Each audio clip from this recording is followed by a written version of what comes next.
nafikiri anafanya kazi ya injili. Mabango yapo mengi, yapo hapa mjini mengi, lakini kabla ya injili kuna vitu vimekuwa vimetangulia. Mchungaji Rashid alipokuja ofisini alinipa huu mpira. Akaniambia, mkuu, kuna container kadhaa zinatoka bandarini ya misaada, nataka kuja ugawa kwa mashuleni hapa Tabora. Kwa tutaomba siku hiyo uwe mgeni rasmi kwenye ugawaji. Mchungaji Rashid nikamjibu simple tu, nikamwambia wataalamu wangu wakijiridhisha na vyombo, mimi sina neno. Sasa kweli vyombo vya uchunguzi vinafanya kazi kubwa sana. Kwa hatimaye wakawa na dauti na aina ya mpira na vipeperushi vya namna hii. Alama zilizopo kwenye huu mpira, lakini na rangi zilizopo kwenye vipeperushi hivi. Sasa wakishaweka dauti, manake wana extend uchunguzi.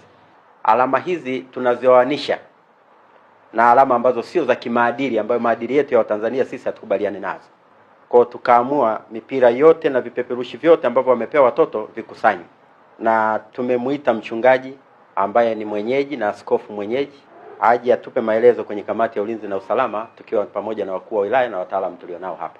Mchungaji Rashid anasema hakuwa ameelewa wala kutambua chochote kuhusiana na alama zilizopo hapa. Miongozo tulionayo ni kwamba chochote ambacho kinatakiwa kugaiwa mashuleni lazima tupate idhini ya mamlaka ya serikali za mitaa, kwa maana TAMISEMI. Lazima pia na sisi tujiridhishe kwa wataalamu tulionao. Kwa ndicho kilichofanyika, wataalamu wetu wakagundua alama hizi. Hamkueleweka huko, hamkugundulika huko, tumewagundua hapa. Kosa linapogundulika ni hapo linachukuliwa hatua. Kwa hatua tulioichukua kwamba mkutano huo hautakuwepo kama walivyokuwa wamepanga, lakini kwa sasa tumeufunga na tumekanseli kibali hicho. Wametuambia wapo zaidi ya 10 au 20 hapa mjini. Waondoke leo, wasilale katika mji huu hapa.